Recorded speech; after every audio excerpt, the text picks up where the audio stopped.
요새 AI가 화두이지 않습니까?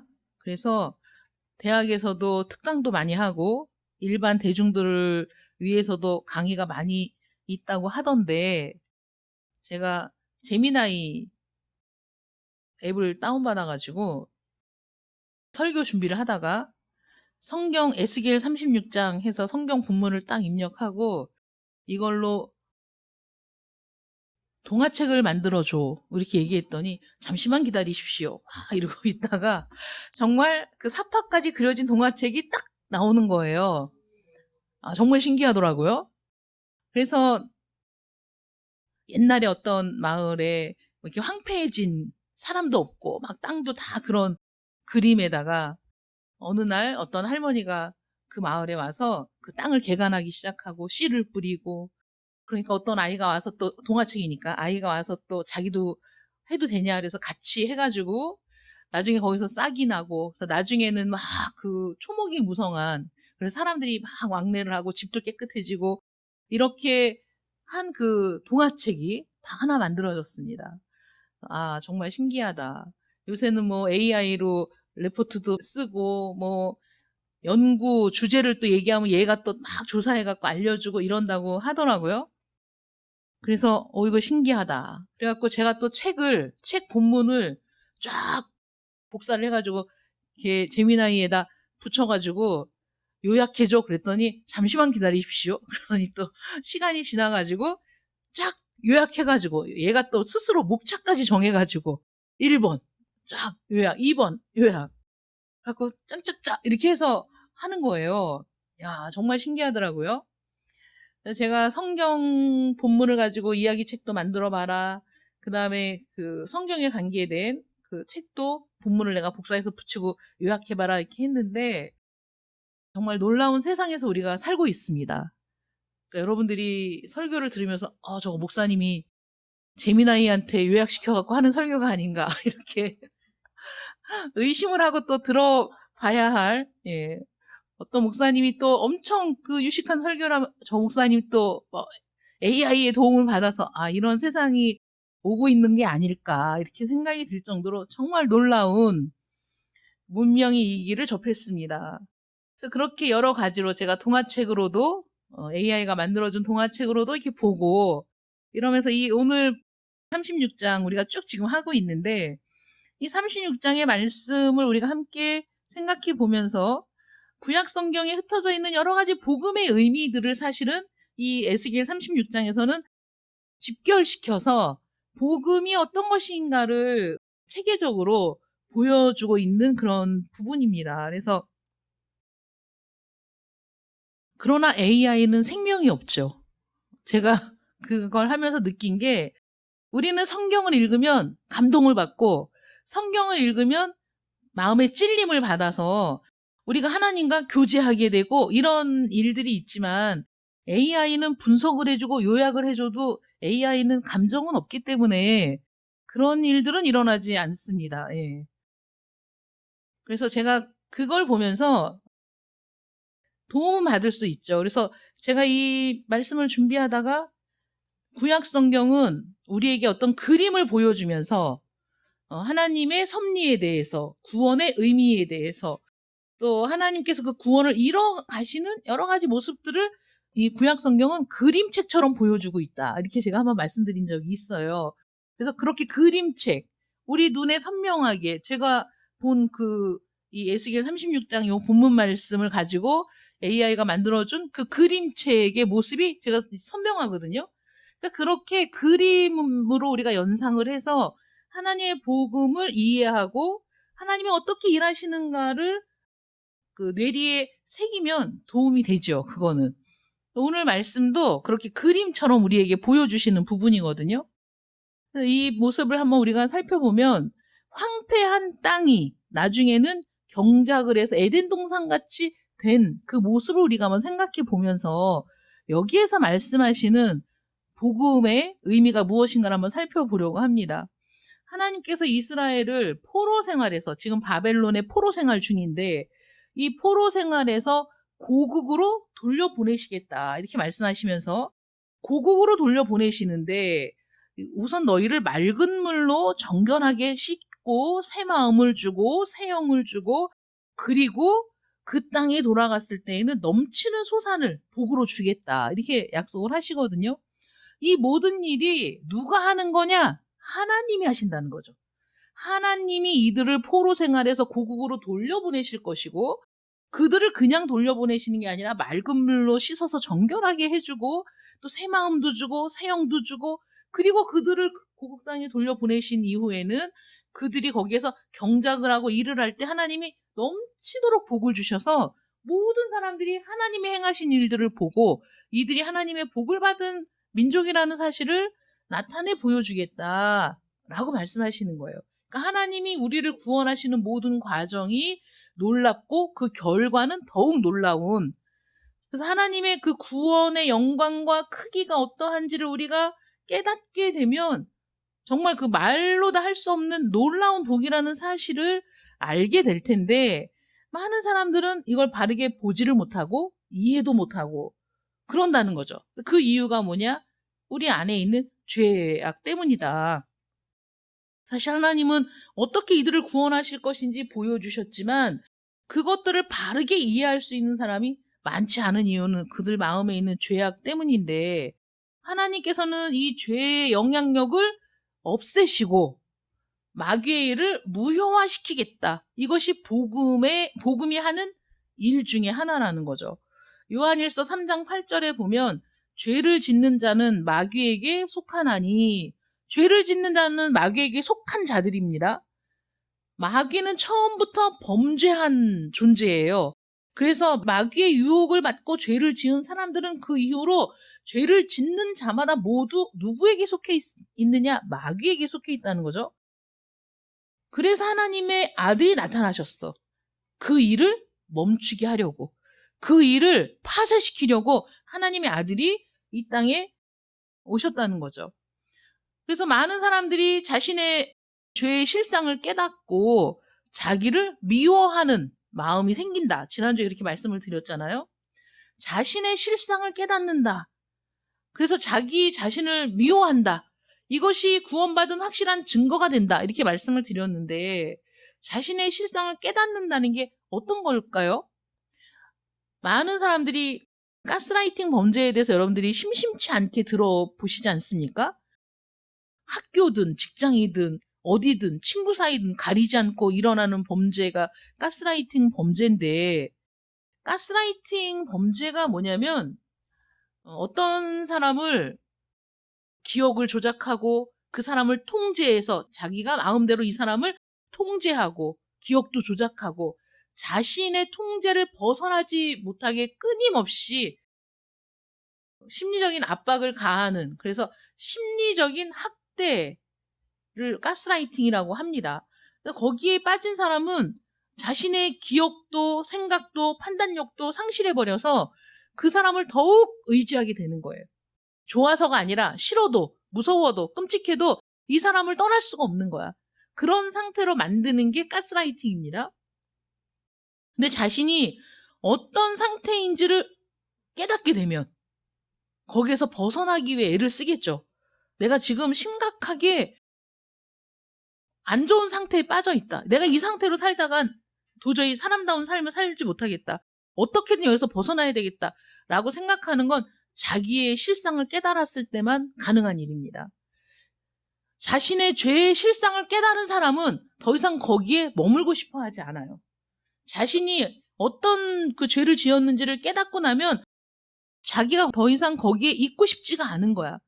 그래서 자신을 그 상태에서 벗어나게 해줄, 자신을 그 상태에서 완전히 해방시켜줄 하나님을 바라보게 된다는 거죠.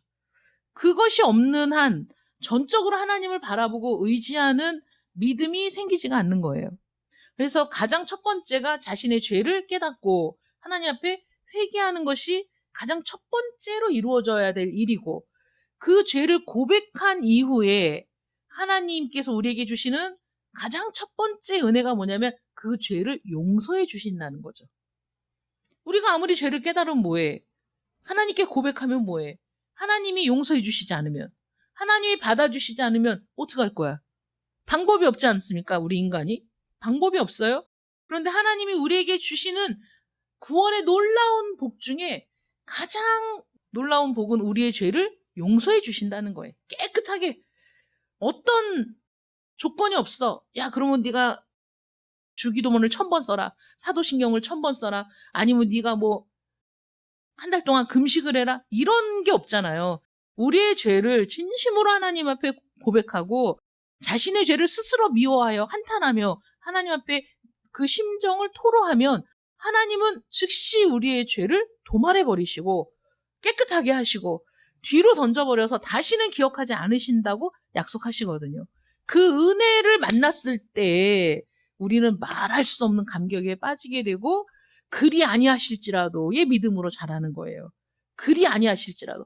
하나님께서 나에게 이것도 해주고 저것도 해주고 이것도 해결해주고 저것도 해결해주고가 아니어도 내가 하나님의 은혜를 경험하고 나서 내 상황이 변하지 아니하여도 내가 하나님의 은혜를 만나고 나서 내 삶이 더 나아지지 않는 것처럼 보일지라도 그리 아니하실지라도 이 풀무불에서 나를 건져내어 살려주지 아니하실지라도 하나님의 은혜에 감격하고 감사하여 하나님을 바라보는 그런 믿음의 사람으로 변화가 된다는 거죠.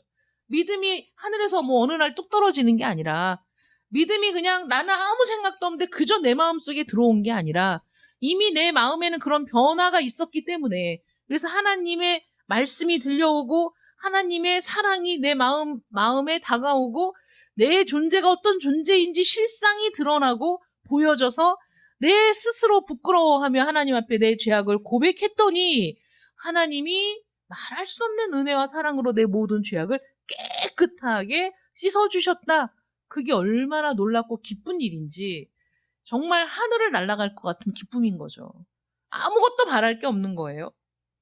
정말 이제 죽어도 여한이 없다라는 생각이 들 정도로 너무나 놀라운 은혜를 부어주시는 겁니다.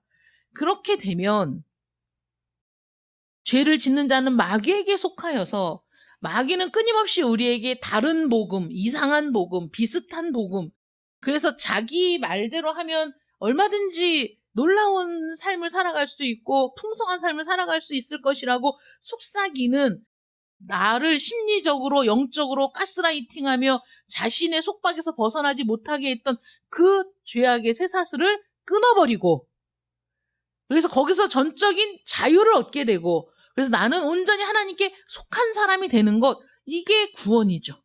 이게 해방입니다. 이게 해방이야. 이 일을 위해서 예수님이 오셨다는 거죠. 그 죄악의 쇠사슬을 끊어내기 위해서 그 속박을 끊어버리기 위해서 내가 그 속박 가운데 그 쇠사슬에 묶여 있었다는 사실을 깨닫게 하시기 위해서 깨닫는 것에서 끝나는 게 아니라 그 쇠사슬을 끊어버리고 온전한 자유와 해방을 주시기 위해서 그래서 마귀의 일을 그냥 잠시 묶어두는 게 아니라 잠시 멈추게 하는 것이 아니라 마귀의 일을 끊어버리기 위해서 종결시키기 위해서 예수님이 이 땅에 오셨다라고 말씀하시는 거죠. 이것이 복음의 능력입니다. 이 능력이 우리에게 임해 있다는 거죠. 그러니까 예수님이 마귀의 일을 종결시켰어요.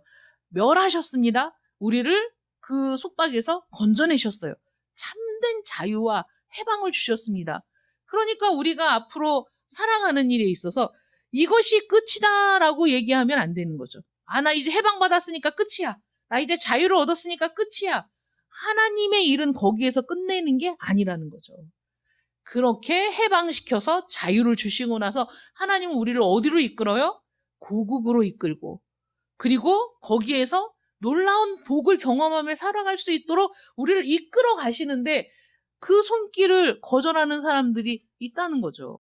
이대로가 좋사오니 나는 이제 마귀의 속박에서 벗어났으니까 이제는 내 마음대로 살아보겠다 라고 생각하는데 자기 마음대로 살아갈 수가 없는 거죠. 이 세상은 마귀에게 속해 있느냐 하나님께 속해 있느냐 그냥 둘 중에 하나야. 마귀의 속박을 벗어났어. 그 일이 끊어졌어. 그렇다고 해서 우리를 그대로 내버려 두지를 않습니다. 하나님께서는 마귀의 일을 멸하시고 끊어내고 우리에게 자유를 주시고 그 다음에 뭐라고 말씀하세요? 함께 가자 이렇게 말씀하시는 거죠. 아가서에 보면 함께 가자. 내 사랑하는 자여 함께 가자. 이게 하나님의 은혜입니다. 우리를 그냥 버려두시는 게 아니라 함께 가자. 고국으로 내가 너를 데려다 줄게. 함께 가자. 함께 가는 그 길이 복이라는 사실을 여러분 잊지 마시길 바랍니다. 하나님의 손을 붙들고 함께 가는 게 복이에요. 그래서 죄사함을 받는 것이, 죄에서 정결해지는 것이 모든 축복을 받는 18점이다. 모든 축복을 받는 그 첫 번째 관문이다. 그 관문을 들어선 이후에 하나님의 손을 잡고 함께 가는 그 모든 길이 여러분들에게 복이라는 사실을 잊지 마시기 바랍니다. 그래서 죄사함 이후에 주어지는 놀라운 복이 우리에게 새 마음을 주시고 새 영을 주시고 우리 안에 성령이 임해서 하나님과의 관계가 회복이 되는 건데, 이 오늘 본문에서 두 가지의 그림, 아까 말씀드린 것처럼 황폐한 성이 재건되는 그림을 우리에게 보여주고 있어요. 또 하나는 황폐한 성이 경작되어 풍성해지는 그림을 보여주고 있는 거죠. 황폐한 성이 재건된다라는 건 무너진 성이 세워지고 다시 사람들이 막 왕래하고 거주하는 그런 성읍이 되는 모습을 보여주고 있고, 그 다음에 황폐한 땅이 경작되는 그림은 그 황폐했던 땅이 곡식으로 과일로 풍성하게 채워지는 그런 그림을 우리에게 보여주는 거예요. 자, 황폐해진 성은 무엇을 얘기하느냐? 이스라엘 백성들이 끊임없이 범죄하여 죄악이 가득 찬 결과로 이스라엘 땅이 완전히 황폐해진 것이죠. 그래서 그 모습을 보면 인간의 죄는 인간의 삶을 파괴할 뿐이라는 거예요. 인간이 죄를 지을 때 순간에는 어떤 달콤함을 줄 수 있을지 모르지만 결국은 그 죄들은 중첩되어 결국 인간을 망하게 하고 영원한 멸망에 이르게 하고 삶을 파괴하는 것에 불과하다. 어떤 것들을 파괴하느냐? 일단 성벽이 다 무너지지 않았습니까? 성벽이라는 건 외부에서 오는 적들을 경계하고 그 안에 있는 사람들을 보호하기 위해서 성벽을 쌓는 거예요. 그런데 그 성벽이 다 무너지면 보호할 어떤 것도 남아있지 않아서 적군들이 그냥 무너진 성벽을 밟고 성내로 진입하면 안에 있는 사람들은 다 죽을 수밖에 없지 않습니까? 하나님께서 우리에게 그런 방어시설을 주셨어요. 어떤 방어시설을 주셨을까요? 두려움. 여러분, 두려움이 나쁜 게 아니에요. 두려움은 우리에게 어떤 일들에 대해서 대비하게 하고, 그리고 조심하게 하고, 또는 피할 수 있으면 피하게 하는 것이 두려움이라는 겁니다. 그건 하나님이 우리에게 주신 방어 기제라는 거예요. 어떤 상황에 딱 갔을 때 왠지 두려움이 임하면 여기를 벗어나야 되겠다. 여기 있으면 위험하겠다. 라는 생각이 드는 거죠. 두려움이라는 방어 기제가 발동을 하면. 죄를 거부하는 양심. 우리가 죄를 지으려고 하면 막 심장이 막 두근두근하고 또 안 된다는 걸 알아. 죄를 지으면 안 된다는 걸 알아. 어린 아이들도 알아요. 어린 아이들도 죄를 알아. 엄마에게 거짓말하면 안 된다는 걸 그들은 본능적으로 아는 거죠. 거짓말하면 안 된다, 훔치면 안 된다는 걸 꼭 가르쳐줘야만 아는 게 아니야. 가르쳐줘야만 아는 게 아니라 본능적으로 알아요. 양심이 있어요. 그렇게 죄를 거부하는 양심 또는 도덕적 관념들 또는 우리가 피해야 할 일에 대한 두려움, 이런 것들은 하나님이 우리에게 주신 방어시설이에요. 근데 이게 무너지는 거야. 무너져 버려. 죄에 대한 두려움도 없어지고 또 양심을 꺼리는 일에 대한 불쾌함도 또 두근거림도 시간이 지나면서 다 무뎌지는 거야. 양심이 무뎌진다. 도덕적인 관념이 무뎌진다. 어떤 죄에 대한 두려움이 없어진다라는 건 내 마음을 둘러쌌던 방벽들이 다 무너져 내리는 거죠. 마귀가 하는 일은 우리에게 하나님이 만들어두신 방벽을 부수는 일을 하는 거예요. 여러 가지로 부수죠. 이 정도는 괜찮아. 부수고. 그 정도 가지고 뭘 그래? 별것도 아니야. 부수고. 이런 일들이 중첩되면서 부수고 두드렸던 성벽이 어느 날 무너지면 도덕적으로 해이해지고 또 죄에 대한 두려움도 없어져서 처음에는 작은 죄들, 여러분 바늘 도둑이 소도둑 되는 일은 바늘을 훔친 순간에 금이 갔던 방벽들이 조금 도둑질을 하면서 무너져 버리니까 나중에는 소도 도둑질을 하는 거죠. 그런 일들이 우리의 마음 안에서 이루어지는 거예요. 그래서 모든 방어시설들이 파괴돼 버린, 그래서 황폐해진 우리의 마음을 보여주는 거죠. 그렇게 됐을 때 혼돈과 무질서가 옵니다. LA에서 인종차별 문제로 문제가 생겼을 때 거기 폭동이 일어났는데 사람들이 모든 상가를 다 부수고 그 안에 있는 물건들을 막 탈취해서 가는 모습들 뉴스에서 봤어요. 번번이 거기는 폭동이 일어나면 그렇게 기물을 부수고 막 그 물건을 다 탈취해가고 그러더라고요. 근데 그런 일들이 일어난다는 거예요. 우리 마음의 방벽이, 방어시설이 무너지고 나면 혼돈과 무질서가 와. 누가 와도 내가 그것을 수습하지 못해. 어떤 유혹이 와도 한 번 무너지면 그 다음에는 속수무책인 거죠. 마약이 왜 무섭습니까? 한 번 무너지면 그 영향력을 떨치질 못하잖아요. 거기 매이게 되잖아. 혼돈이 오고 무질서가 오는 거죠. 삶의 법칙이 무너지고 질서가 무너지고 규율이 흔들리고 혼돈이 찾아옵니다. 그래서 어떤 것이 정상적인 상태인가? 어떤 것이 부부간에 정상적이고 올바른 관계인가? 어떤 것이 부모 자식 간에 지켜져야 할 법도인가에 대한 모든 것들이 다 무너지면서 많은 사람들이 그러죠. 아, 나 금주하기로 했어. 술을 끊기로 했어. 나는 그냥 물만 마실게. 정말 그 마음을 굳게 먹고 친구들과의 자리에 나갔는데, 야, 나는 물이면 돼. 나 더 이상 얘기하지 마. 유혹하지 마. 친구가 얘기합니다. 야, 딱 한 잔만 마셔. 더 이상은 권하지 않을게. 딱 한 잔만 마셔. 한 잔은 괜찮지. 야, 집요하게 유혹하니까 그 한 잔을 마셨네? 자, 한 잔으로 끝나는 사람이 있을까요? 네, 한 잔이 이제 10잔이 되는 거죠. 네. 한 번 무너지면 그 다음에 마음에 굳게 내가 먹었던 그게 무너져 버리는 거예요. 그러니까 그냥 옛날로 돌아가는 거죠. 사소한 타협이 그렇게 내 결심을 무너뜨리고 사소한 타협이 내 삶의 기반을 무너뜨리는 일들이 너무 많습니다. 그럼 혼돈과 무질서 상태에 빠지게 되죠. 도덕도 붕괴돼 버립니다. 지금은 제가 어떤지 모르겠는데 한 10몇 년 전에 그렇게 애인을 만드는 게 유행이라고 외국에서도 다 알고 있다. 막 이런 얘기를 들었어요. 우리나라의 현실을 외국에서도 다 알고 있다. 모든 아내들도 다 밖에서 애인을 두고 있고 모든 남편들도 밖에서 애인을 두고 있더라.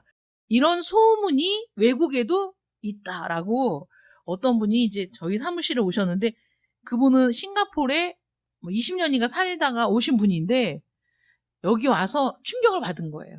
자기 친구네 집이 막 그렇게 망가지고 잘 살고 있는 줄 알았는데 풍비박산이 나고 이런 모습을 보면서 자기가 너무 충격받았다고. 그래서 한국이 도대체 왜 이렇게 됐느냐.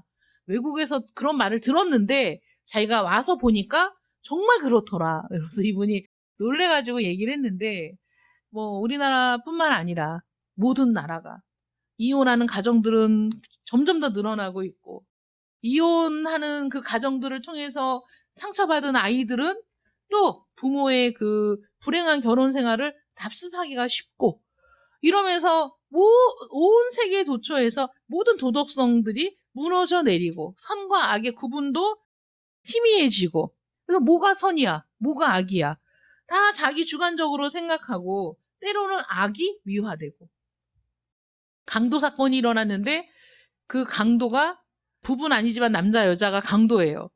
근데 너무 인물이 출중한 거야. 그러니까 사람들이 팬클럽이 생겼어. 그 강도의 팬클럽. 그래갖고 막 그 도주를 응원해. 아니 실제로 있었던 일이에요. 제가 말을 지어서 한 게 아니라 실제로 있었던 일이야. 제가 그때 그 뉴스를 보면서 충격받았거든요.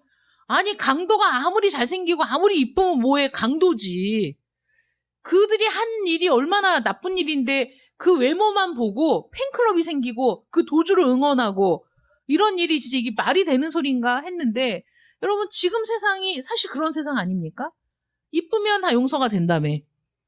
이쁘고 잘나면 다른 그거는 오히려 그들이 강도짓을 한 게 더 멋있어 보이고 경찰들의 추적에도 잡히지 않고 이들이 계속해서 그 도주 생활을 이어갈 수 있기를 막 열렬히 바라고 호응하고 이런 있을 수 없는 그런 세상의 일들이 얼마나 많이 일어나고 있습니까? 이런 모든 일들 중에 가장 중요한 게 뭐냐면 성전이 약탈당한 거죠. 예루살렘 성벽이 다 무너지고 성전이 무너지고 성전에 있던 모든 기물들이 약탈당해서 금으로 만든 모든 것, 은으로 만든 모든 것 다 수탈당해서 그대로 다 외국으로 바벨론으로 가지고 가버렸죠. 자, 성벽이 무너진 것도 너무나 비참한 일이지만 그들 가운데 있었던 오랜 시간 동안 그들의 정신적인 지주 역할을 했던 그들이 마지막까지 생각했던 게 뭡니까? 우리에게 성전이 있기 때문에 결코 우리가 망하지 않는다. 이런 그 미신 같은 믿음이 있었죠. 자신들은 그 성전 안에 우상을 만들어 두고 우상을 숭배하면서도 그래도 이 성전이 우리에게 있기 때문에 하나님이 이 땅을 멸망시킨다는 건 있을 수가 없다라고 그들이 받아들이지 않았거든요. 성전이 근데 무너진 거야. 충격받았지. 그리고 바벨론으로 끌려갔어. 거기에 끌려가서 포로가 된 뒤에 자신의 지난 날들을 생각해 보니 자기들이 이루 말할 수 없는 너무너무 무서운 짓을 저질렀다는 걸 깨닫게 됐죠. 그리고 그 성전이 자기들의 죄 때문에 다 무너졌다는 사실을 깨닫게 됐어요. 처참한 현실, 자신의 모습, 자신들이 저지른 죄, 그로 인해 발생한 처참한 결과를 바라보고 그들이 눈물을 흘렸다고요. 통곡했어요. 다시 돌아간다면 절대 그러지 않을 텐데. 후회해도 소용이 없는 일들이 이미 벌어졌죠. 성전이 무너졌습니다. 그 안에 있는 모든 하나님을 경외하며 섬길 모든 도구들은 다 빼앗겼습니다. 수탈당했습니다. 아무것도 남지 않았어요. 이스라엘에게 있어서, 자신들에게 있어서 가장 중요한 것이 무엇이냐? 아, 성전이었구나. 그걸 깨닫게 된 거예요. 하나님과 만날 수 있는 곳, 하나님이 우리와 함께 하신다는 증거. 여러분, 성막이 하나님이 그들과 함께 하신다는 증거였잖아요. 광야 생활을 할 때 성막이 그들의 모든 지파의 한가운데 성막이 있었고 구름 기둥과 불 기둥은 그 성막 위에 떠올라 있었어요. 그래서 사방의 동서남북에 진을 치고 있는 모든 이스라엘 백성들이 일어나서 쳐다보면 성막이 그들의 중심에 있고 성막 위에 구름 기둥이 있고 불 기둥이 있어서 하나님이 우리와 함께 하시는구나. 하나님이 우리 가운데 계시는구나. 그걸 확인할 수 있었습니다. 그것이 그들을 움직이는 40년 동안 그들이 광야 생활을 하는데 그들을 움직이는 것은 바로 그 성막을 통해 구름 기둥과 불 기둥이 하나님의 뜻이 어떻게 나타나는가에 달려있지 않았습니까? 이스라엘의 중심에 하나님의 성전이 있었습니다. 하나님이 우리와 함께 하신다는 증거였습니다. 하나님께서 그 성전을 받으시고 하나님이 그 성전을 주목하여 보시고 이스라엘 민족에게서 떠나지 않겠다고 약속을 하셨는데 그들의 우상 숭배, 그들의 범죄로 말미암아 성전이 무너져 버렸죠. 성전이 무너졌다는 게 무슨 뜻입니까? 하나님이 거하겠다고 약속한 성전이 무너졌다는 것은 그 성전에 있는 모든 것들이 다 약탈되었다는 것은 하나님이 그들과 함께하지 않는다는 거죠. 그것이 얼마나 심각한 것인가, 얼마나 두려운 것인가를 그들이 고국 땅을 떠난 바벨론에서 깨달았다니까요. 어떻게 해야 돼? 성전이 다 무너졌는데. 성전을 다시 세워야지. 그들이 바벨론에서 다시 고국 땅으로 돌아올 때 먼저 한 일이 성전을 재건하는 일이었죠. 그것이 이스라엘 민족의 구심점이고 성전이 우리들이 정말 참되게 살아갈 중심이 성전이라는 것을 깨달았기 때문에 그렇게 한 거거든요. 그래서 그 성전이 재건되어야 한다라는 열망이 생겼어요. 그런데 하나님은 이미 이때에 눈에 보이는 성전의 재건보다도 이스라엘 백성들의 마음속에 성전이 세워져야 한다 말씀하시는 거예요. 내가 내 영을 너희에게 부어주겠다라는 건 이제 각 사람의 심령에 성전이 세워져야 한다. 그렇게 말씀하신 거죠.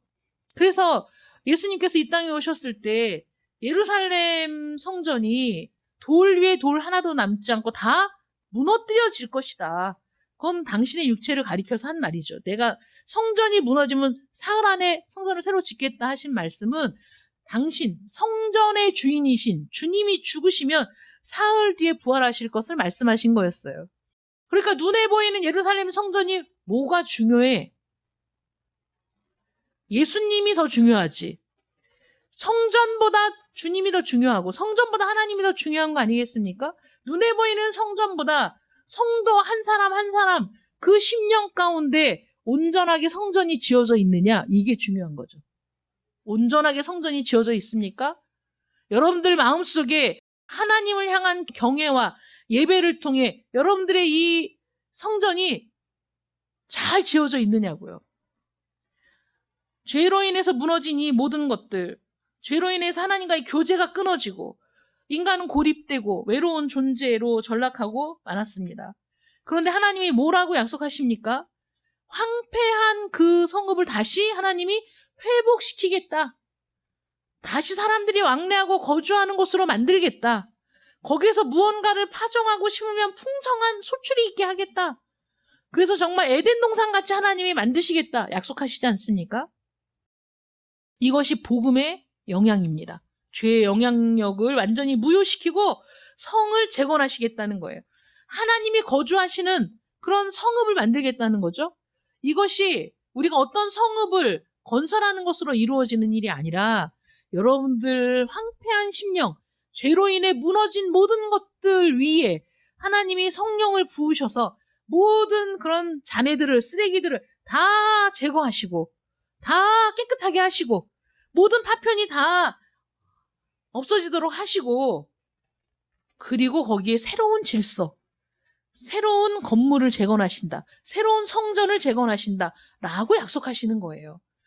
이것이 눈에 보이는 이스라엘 포로들의 고국으로의 고토로의 귀한, 눈에 보이는 귀한, 그들이 거기에서 성전을 재건하고 성벽을 재건하여 다시 나라를 수습하고 세우는 모든 과정이 실제로 일어난 역사이지만 그것만 보여주는 것이 아니라 그 그림을 통해서 예수 그리스도를 통해 세워질 모든 황폐한 심령에 일어날 놀라운 일들을 보여주고 있다는 거죠. 그 그림을 통해서. 아, 이것이 이스라엘이 재건되는 모습뿐만이 아니구나. 내가 하나님의 은혜로 재건되는 모습을 보여주고 있구나. 내가 재건되어야죠. 내 황폐한 심령이 회복돼야죠. 내 안에 있는 모든 쓰레기들은 다 제거되고 깨끗하게 되고 새로운 질서, 그리스도를 통해 이제 새로운 질서가 생겨나야죠. 그래서 참된 도덕이 무엇인가? 참된 질서가 무엇인가? 참된 회복이 무엇인가? 우리의 삶의 목적이 무엇인가? 나는 어떻게 살아야 하는가? 이 뒤죽박죽 혼란스러운 모든 것들이 하나님과의 바른 관계를 최우선으로 생각하면서 세워지는 질서의 그 회복인 거죠. 그래서 우리가 이 안에 건물이 재건되는 거예요. 내가 이 속사람이 재건되는 거예요. 새로 쌓아지는 거야. 여러분, 리모델링이 쉽습니까? 새로 짓는 게 쉽습니까? 돈이 조금 더 들을 수는 있겠지만 새로 짓는 게 훨씬 좋죠. 제가 건물 리모델링 하는 거 봤거든요. 거의 다 뜯어내더만. 응? 골조만 세워두고 다 뜯어내는 거예요. 그리고 새로 입히는 거야. 그런데 그 건물이 갖고 있는 근본적인 문제가 해결이 안 되고 다시 문제가 발생할 여지가 있죠. 그런데 아예 부셔버리고 그래서 싹 치우고 그리고 다시 기초를 세우고 튼튼하게 하고 그리고 세워 올리면 훨씬 튼튼한 건물이 되지 않습니까? 하나님의 성령이 우리 안에서 하시는 일이 이 무너져야 할 것, 버려야 할 것, 이제는 깨끗하게 청소돼야 할 것들을 다 부수어 싹 치우고 새 영, 새 마음. 그러니까 그전 마음 갖고는 안 되는 거지. 그전 상태로는 안 되는 거야. 그 쓰레기를 가지고 다시 무언가를 만들 수는 없어. 그러니까 싹 청소하고 새 마음을 주시는 거예요. 새 영을 주시는 거야. 새로 시작하는 거야. 새로 재건이 되는 거야. 그래서 그전에 좋아했던 거, 그전에 즐겨했던 거, 그전에 내 마음에 담아두었던 것들이 없어지고 이제 성경에 대한 관심이 생기고 기도에 대한 관심이 생기고 교회에 대한 애정이 생기고 하나님의 나라에 대한 소망이 생기면서 우리가 도덕적 성장, 영적 성장, 또 그 성장에 대한 욕구 이런 것들로 채워지면서 하나님이 우리를 다시 붙잡아서 세우시고 무너졌던 삶을 하나씩 새롭게 건축하시면서 내 안에 하나님의 성전이 세워지는 놀라운 은혜를 베풀어 주신다는 거예요.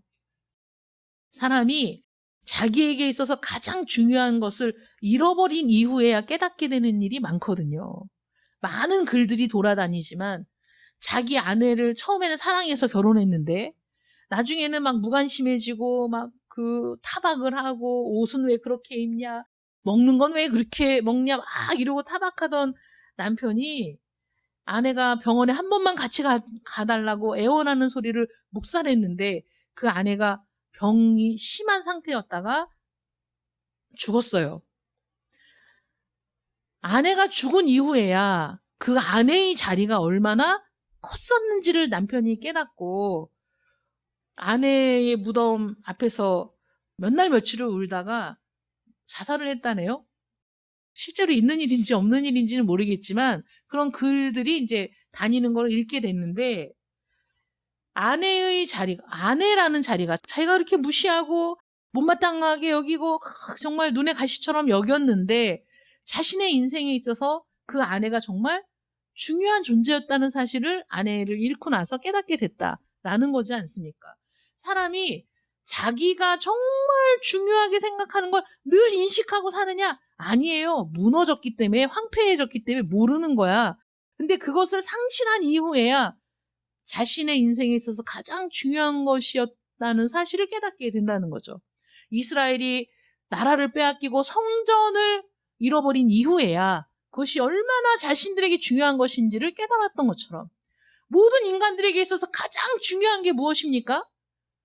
하나님과의 관계를 회복하는 게 가장 중요한 건데 다 모르고 살죠. 왜냐하면 우리는 하나님을 알기 전에는 죄를 짓고 죄를 지은 모든 자는 마귀에게 속해 있기 때문에 마귀의 감언이설과 그가 보여주는 허상을 쫓아 그것이 최선이고 그것이 전부인 것처럼 살았기 때문에 모르는 거예요. 그런데 우리가 어떤 경로를 통해서 하나님을 만나고 그리고 내 마음이 황폐해졌다는 사실을, 무너졌다는 사실을, 나는 회복이 필요하다는 사실을, 나는 새롭게 지어져야 한다는 사실을 깨달은 이후에 내가 상실한 것 중에 가장 중요한 것이 무엇이냐? 하나님과의 관계 회복이었구나. 내가 하나님과 친밀하게 지냈던 그것을 내가 상실했구나. 하나님과의 관계를 내가 잃어버렸구나. 라는 사실을 깨닫게 되거든요. 그래서 우리 마음으로 갈망하게 되는 거죠. 그러다 보니까 성경에 대한 관심이 생기고 기도에 대한 관심이 생기고 하나님과의 관계가 가장 최우선으로 여겨지고 이런 일들이 우리 속에서 이루어지면서 하나님의 성전이 새롭게 지어져 가는 거예요. 그런데 하나님은 그 일을 하시겠다고 하시는 거야. 우리 안에서. 그래서 하나님이 성부와 성자와 성령 삼위일체의 하나님께서 내 안에 거주하시면서 나와 늘 동행하시고 내 모든 삶을 이끌어 주신다 말씀하시는 거죠. 그러니 사랑하는 자여 나와 함께 가자라고 내 손을 붙들고 가시는 그 손은 우리가 아무리 어린아이가 엄마의 손에 붙들려 걸어갈 때 엄마의 발걸음을 못 쫓아가고 종종종종종종종 뛰듯이 걸어도 그 손을 뺄 수는 없잖아요. 하나님이 우리 손을 놓지 않는다니까. 나와 함께 가자 하고 우리를 붙들고 가시는 거야. 그 관계, 내가 하나님의 손에 붙들려 있는 하나님이 나와 함께 하시는 그 관계의 회복이 우리에게 이루어졌을 때 하나님과 진정한 교제가 회복이 되고 그래서 그 공동체 안에 우리가 들어가게 되고 그래서 여러분들이 모두 하나님과의 관계가 회복이 돼서 하나님의 공동체 안에 있을 때 우리는 한 공동체, 우리는 한 형제 자매, 이 세상이 줄 수 없는 영원한 형제 자매를 얻게 되는 거죠. 응? 영원한 형제 자매를 얻게 돼. 그래서 오늘 말씀을 쭉 생각해 보면서 우리 죄의 결과가 얼마나 파괴적인가를 우리가 이 보여주는 그림을 통해서 알게 되고 우리 죄의 결과로 인해서 내 인생이 파괴되고 황폐해진 그 모든 것들이 하나님의 은혜와 사랑과 능력 가운데 하나하나 순차적으로 제거되고 회복되고 새로 세워지고 하나님의 진정한 하나님의 공동체 안으로 우리가 들어가게 되는 놀라운 복을 얻게 되는 이 모든 일이 복음의 능력이다. 복음의 은혜다. 복음이 예수 믿고 구원받으세요. 그 한마디로 설명할 수 있는 게 아니다. 엄청난 보배, 엄청난 보화가 이 구원 안에 담겨 있다라는 사실 여러분 믿으시기 바랍니다. 그 풍성한 교제, 그 풍성하고 영원한 삶 속에 여러분들이 있다는 사실을 잊지 마시고 그래서 하나님과 함께 마지막까지 걸어가시는 여러분들 되시기를 축원합니다.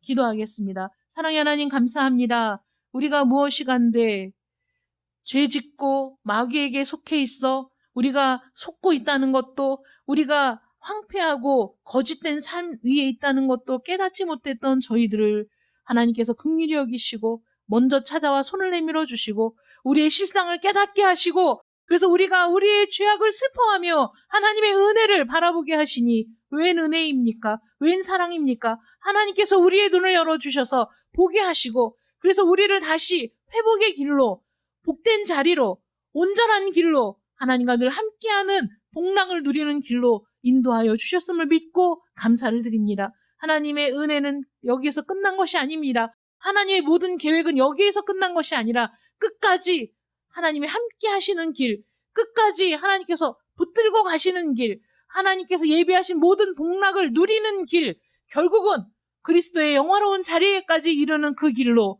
우리를 인도하심을 믿고 감사를 드립니다. 하나님, 끝까지 하나님과 함께하는 저희들, 그래서 하나님께서 우리에게 허락하신 모든 것들을 누리는 삶으로 나아가는 저희들 되게 하여 주시옵소서. 예수님의 이름으로 기도드립니다. 아멘.